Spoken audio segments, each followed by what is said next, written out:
Good day. I am Richard Palestro, representing Rocky Mountain Philatelic Library and the Rocky Mountain Stamp Show as the moderator for the presentation you will see on the postmark types of British Guiana.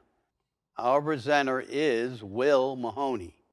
For more than 35 years, Will has been seriously collecting stamps and postal history from nearly 100 current and former British colonies and territories. He is particularly interested in late 19th to early 20th century used stamps with readable postmarks. Will began collecting stamps at age 6. Will earned a BA in geology from Ohio State University, followed by an MA in geography from the University of Montana. For much of his career, he has worked as an environmental project manager and environmental scientist, mostly in the Western United States, but also in locations such as Turkey, Botswana, and Niger. In Latin America, Will has done environmentally related volunteer work and studied Spanish in Mexico, Guatemala, Nicaragua, and Ecuador. Will is a member of the Rocky Mountain Philatelic Library and is secretary of the Great Britain and Commonwealth Collectors Club of Denver. He is also a member of the King George VI Collectors Society British Caribbean Philatelic Study Group and the Ceylon Study Circle. Please welcome Mr. Mahoney. Thank you, Rich, for that introduction. Welcome and thank you for attending my seminar on the postmarks of British Guiana. I would also like to thank Ann Wood, president of the Guyana Philatelic Society. Ann grew up in Guyana and is very knowledgeable about the country's postmarks. Some of her material is included in my presentation. I'm going to give you an overview of the various postmarks used in British Guiana from the early 19th century until the colony became independent Guyana in 1966. By the way, I use the terms postmarks and cancellations interchangeably, although by definition some cancellations are not postmarks. The 4-cent map stamp of 1938 shows the location of British Guiana on the Atlantic coast in the north of South America. What the map does not show are British Guiana's neighbors: Venezuela to the northwest, Brazil to the southwest and south, and Suriname, formerly Dutch Guiana, to the east. Postmark collecting is sometimes maligned by postal history collectors, and with good reason. Unlike a nice cover, a postmark on an individual stamp doesn't tell the whole story. Consider my page for the Denver Interclub competition at this show a few years ago. From the markings on this 1876 cover, we see that it was posted in Berbice, later renamed New Amsterdam, on July 19th. It was backstamped in Georgetown 6 days later. It arrived by ship in St. Thomas, which was then in the Danish West Indies. 27 days later, it was in New York. Presumably, it sat for a while in St. Thomas waiting for a New York-bound ship, or maybe it sat in New York for a while before processing. The New York Post Office found that it lacked sufficient postage, and we can guess that it went by train to West Meridian, Connecticut, although we don't know the arrival date. In summary, this cover has much more history than a canceled stamp. We don't know whether some stamps with very nice socked-on-the-nose cancels ever went through the mails. Some were probably favor cancels applied by clerks at the request of collectors. They could also be forgeries, the most famous of which are the infamous Madame Joseph cancels, which are detailed in this book. Madame Joseph was the alias of a member of the French resistance who forged documents during World War II and then later used his skills to forge postmarks. It was actually a man. This page shows the known Madame Joseph cancels for British Guiana. So if you have a King George V Silver Jubilee stamp for British Guiana off cover with a first day cancellation, how do you know if it's a Madame Joseph cancel? It's hard to tell because the forgeries are excellent and actually they're very collectible. Now here you see the first day of the George V 5th Silver Jubilee set. Now, one way you could tell is if you had one that was canceled at 3 p.m., then you'd know it was genuine. But what if you had a genuine stamp that was canceled at 4 p.m., which all the Madame Joseph canceled would indicate? Well, you won't know. There's really no way to tell because the forgeries are that good. Despite the appeal of covers, to me there is a certain beauty and a sense of accomplishment derived by putting together a used colonial set with attractive postmarks. This is the 1934 British Guiana definitive set minus the later perforation varieties. If you look closely, even the postmark dates on the dark-colored stamps are readable. Furthermore, a postmark collection can be more compact. My British Guiana collection of some 1,000 used stamps fits on Hagner-style stock sheets in a single large 3-ring binder. A collection of 1,000 covers would take up much more room, would be harder to assemble, and would probably cost at least 10 times more. Rare postmarks can be pricey, but many dealers don't pay attention to them and only charge a percentage of the catalog value for the used stamps, regardless of the postmarks. They have a real advantage there as a collector of postmarks on stamps. I collect postmarks from most of the British colonies, but I have a particular fondness for those from British Guiana. Why? First of all, there were some 300 post offices in existence at various times within this relatively small colony, only about 400,000 people in 1950, within an area slightly smaller than the state of Utah.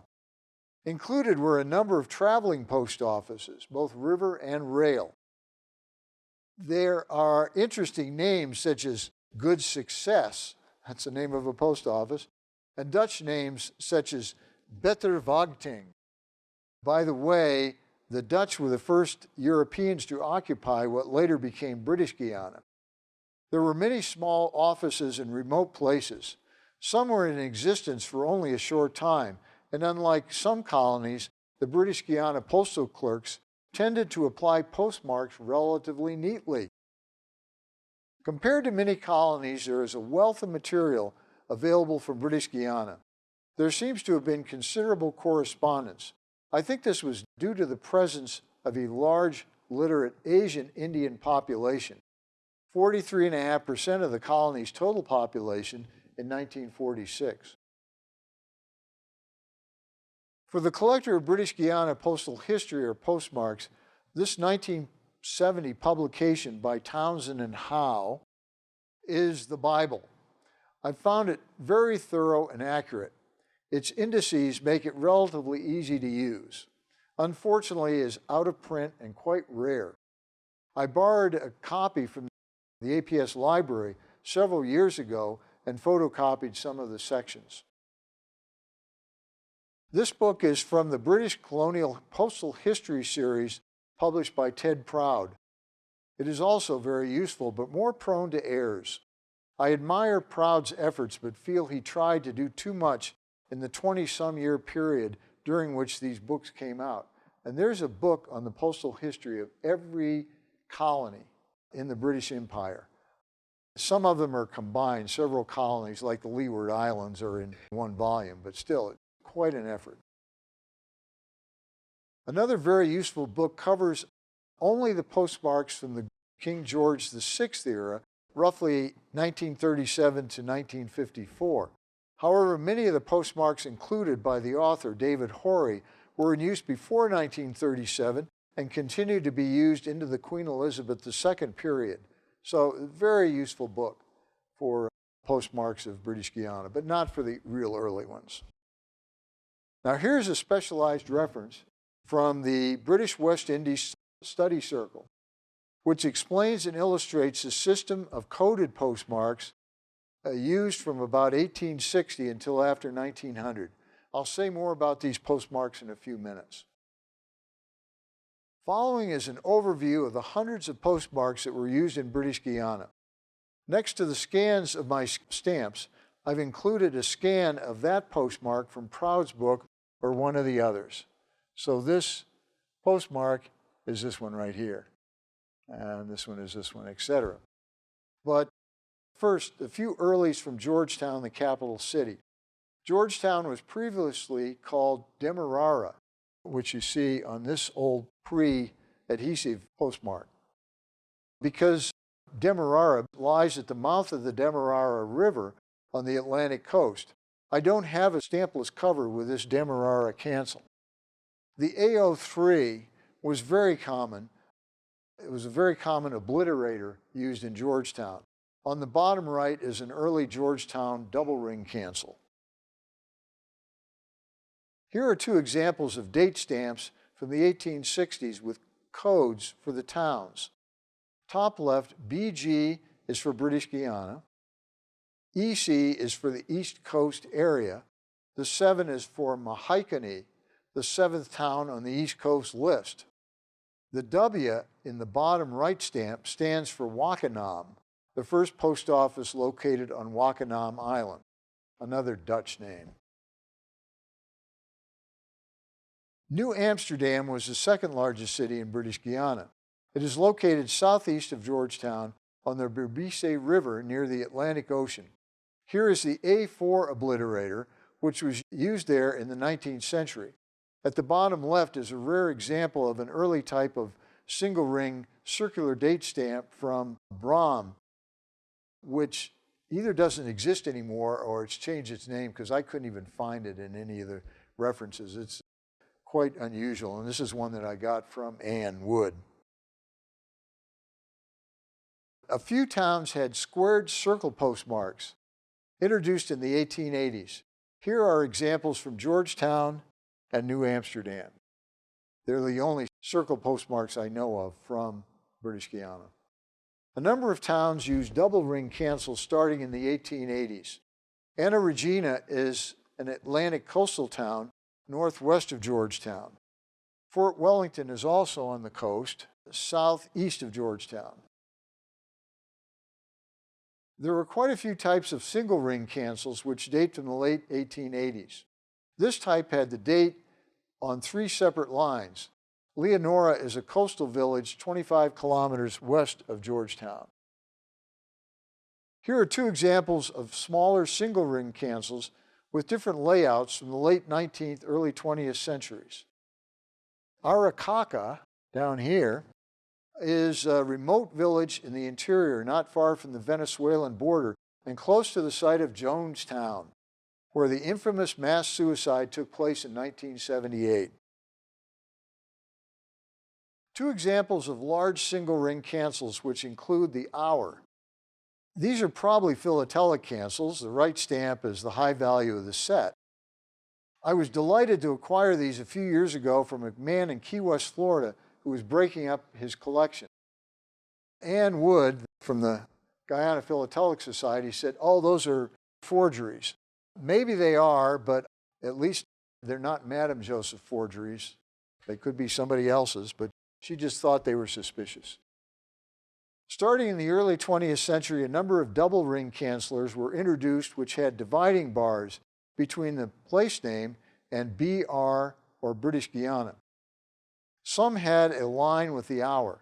Most only had the date, like this one from Bartica, which is located at the confluence of the Essequibo and Mazaruni rivers southwest of Georgetown.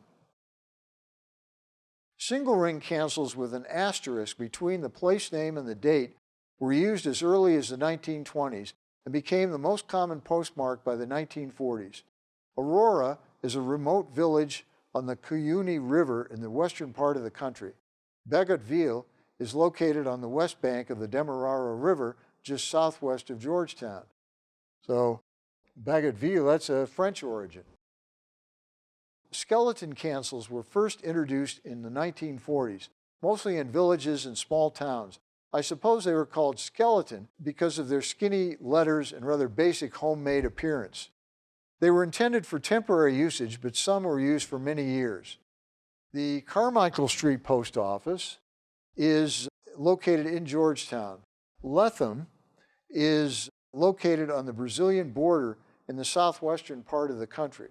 The letters RUP following Lethem are an abbreviation for the Rupununi district. Machine cancels were introduced in the 1930s. With the exception of the Georgetown GPO, they did not seem to have been widely used. Some of the circular date stamps were paired with wavy lines to obliterate the stamp. Others were accompanied by slogans, such as the promotion for Kaitur Falls in this stamp.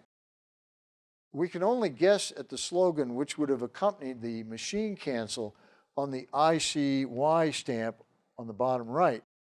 It could have been any one of these three based on the 9 December 1965 postmark date. So those are possible, but there's probably some other possibilities. You notice the slogan at the bottom. They're getting ready for independence here. This is just a few months. When you purchase progress, when you buy Guyanese.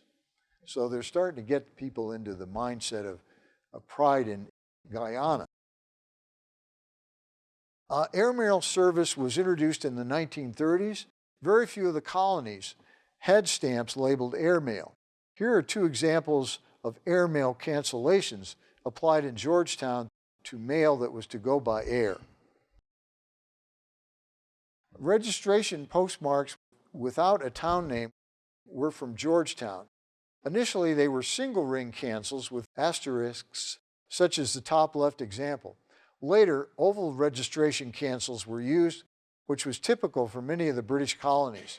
A few of the larger British Guiana post offices had registration cancelers. Parcel post cancels were introduced in Georgetown in 1920 and later in New Amsterdam. The mail's NA cancel is rather curious. According to Townsend and Howe, it was used in the New Amsterdam sorting office as a transit stamp for mail arriving from other post offices in the Berbice district and destined for other parts of the colony. Note the example on the bottom right from the back of an envelope. When it appears on a stamp, such as this one, it likely arrived in New Amsterdam without a postmark from the originating office.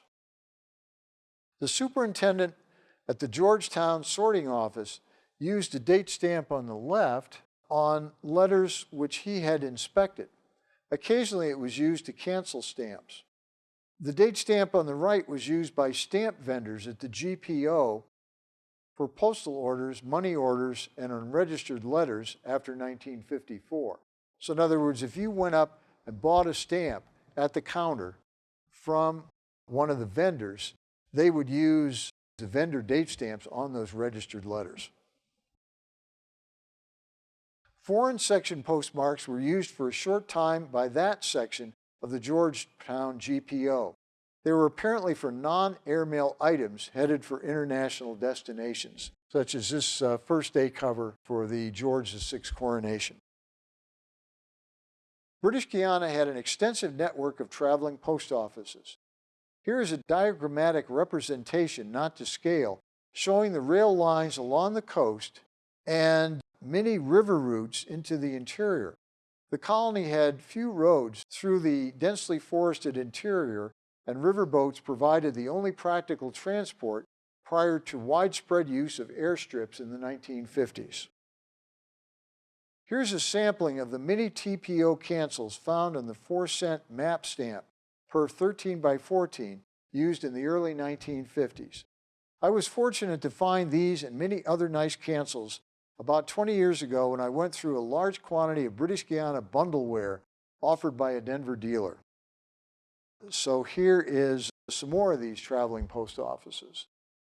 Some are river steamers, some are railroad post offices, and then some are traveling postal agencies. Postal agencies were located within stores and other businesses in small villages that did not have a sufficient volume of mail to justify a post office and a full-time postal clerk. Initially, they were issued cancellors from other post offices that had been closed. However, this was confusing, obviously. So by the 1920s, agencies were assigned temporary numbers, enabling the cancellors to be used elsewhere in the future if an agency closed or was upgraded to a regular post office. Not all postal agencies used the cancellors shown on the previous slide. For example, in 1944, Canal number 2, southwest of Georgetown, obtained its own canceller with its name shown here on the left. The postmark on the right was used at village number 50. That was the actual name of the village on the Quarantine coast, southeast of New Amsterdam, next to Suriname. Telegraph postmarks were used when telegraphs were sent by mail from a telegraph office to an address where there was no nearby telegraph office. So in other words, you'd send a telegraph from England, maybe. It went to the nearest telegraph office, which is much faster than it going by mail, either by ship or by air. And then it was sent by mail to the nearby post office that didn't have a telegraph. And the same thing happened with these wireless postmarks. These were used to send messages transcribed by a wireless or radio operator, much like they use in Australia, to remote addresses that had no nearby telegraph or wireless office. What was a TLB clerk? This is a real strange one. According to Townsend and Howe, it stands for Taxed Letter Bill Clerk, and was used to indicate insufficient postage on letters passing through the GPO. The cancel was no longer needed once postage due stamps were introduced in British Guiana in 1940. I find it interesting that it would have been used on the 96-cent stamp on the right. It must have been used on a heavy registered envelope or a large package, because 96 cents at that time was a lot of money in 1930. Postal markings on mail posted at sea are often interesting. The Packbow cancel on the bottom right was an official postmark of the British Guiana Postal Service. The other marks were used by ship employees on mail they probably received directly from senders and not from the official post offices on the mainland. Revenue cancels are oft maligned by postage stamp collectors. While most are messy and unreadable, nice ones like these are hard to find. I'm always glad to add them to my collection. In this case, these are both from banks. Finally, I'd like to show you a few rare postmarks from British Guiana. Townsend and Howe apparently saw so many postmarks that they were able to assign rarity codes to each specific type of postmark from each town and village. They based these ratings on the number of copies of each postmark they had seen. The codes ranged from exceedingly rare, ER, they only knew of 1 or 2 copies, to scarce, up to 25 known. They coded the others relatively common, common, or very common. I have identified postmarks on 21 stamps in my collection ranging from scarce to very rare. So scarce, relatively scarce, rare, and very rare. I have no exceedingly rare postmarks. However, I have one very rare postmark. This one was used for 3 years in the 1920s on mail from His Majesty's Penal Settlement, HMPS, located along the upper Essequibo River. This is a remote place where a prisoner would not want to try to escape from, because they would have been fighting many, many miles of dense jungle to get anywhere. I also have 4 postmarks rated rare.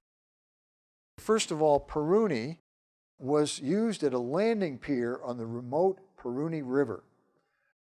I recently acquired this stamp with a rockstone cancellation. The rockstone is on the Essequibo River. It came from an auction of the British Caribbean Philatelic Study Group.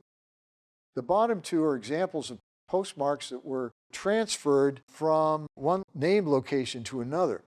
So the Mara postmark down here was used in Shepmoid on the Berbice River when this 1-cent stamp was canceled. And because I see the 1919 postmark, I know it was used in Shepmoid, not actually in Mara, because the Mara post office had closed earlier. The Matopi postmark was used in Upper Camaria on the Cuyuni River. My example has the hour included, but the example from Proud's book, it does not have the hour. So you get so many different varieties of these things that makes it really fun. One final item that I could not resist showing you. I acquired it from Vance Auctions in Canada a few years ago. It is a block of 16 72-cent stamps. It must have been used on a large airmail package because the postage amounts to $11.52. I believe the British Guiana dollar was worth less than the US dollar at the time, but this was a lot of money in 1942 when these stamps were used. I hope I have kindled an interest in the fascinating postmarks of British Guiana, and thank you very much for your attention. Are there any questions? Steve. Will, are there any statistics on the populations that existed in any of these 300 cities, towns, and villages? I'm sure there are if you delved into some census records, and I haven't done that, but that would tell us a lot. Even Georgetown wasn't a large city. I think, I don't know, 50, 75,000 at that time. New Amsterdam might have been 25 or 30,000, I'm just guessing. But a lot of these villages were, not only were they small, but they just, like this one I mentioned, I think Peruni, it was just a landing pier for the riverboat. There might have been a few little huts around there, but that was about it. So a lot of these places maybe had a missionary stationed there, and you know, very little else. Okay. Oh, anybody else? Will, it's Glenn Stafford from Australia. I appreciated your presentation. It was very nice. Thank you. I have quite a few proud catalogues, so I agree with you that they're not always accurate. So, and there's a lot more research, and he did a tremendous job in encouraging postal history. Yes. But on your second last slide, you were saying there was a variety on the postmarks. What I often find is all those postmarks are often hand drawn off from what they see on a stamp, and it's actually the mistake of the hand drawing than the actual variety. So you may have the genuine item, maybe the actual catalogue has it wrong in their catalogue. So yeah, so it's just something to consider anyway. Oh, that's interesting. Well, I know that the David Horry, who produced that book on the postmarks of the West Indies, British West Indies, he actually had some computer technique for extracting the postmark digitally from the stamp. And he explains that in the book. It's beyond my ability, but I guess it can be done. Yes. Hi. Does the scarcity of the postmark have much relationship to the value of the stamp, or is it irrespective of postmark? You go by the Gibbons catalogue and that's that? Well, I would definitely, when you have one that's rated rare or very rare or even scarce, it definitely has an effect on the value to a collector. Now, so many dealers don't take the time to price these, or they don't have the reference materials available. Now, David Horry, in that book on the George VI postmarks, he actually gives values. He says a rare postmark is worth this much, roughly this range. A rare postmark on cover is worth this range. And so I think he's being a little, taking a risk in doing that, but you know, it's an interesting guide. Of course, all of it's relative to how much you, the collector, are willing to pay for it, I guess, in a lot of cases. All right, some good questions. Thank you very much.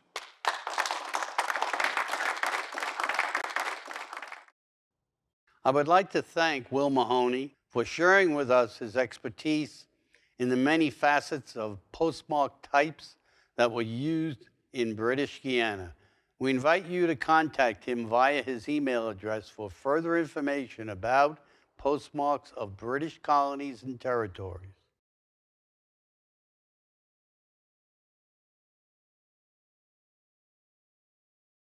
On behalf of the Rocky Mountain Philatelic Library, I'd like to thank you for having taken the time to visit with us on this video.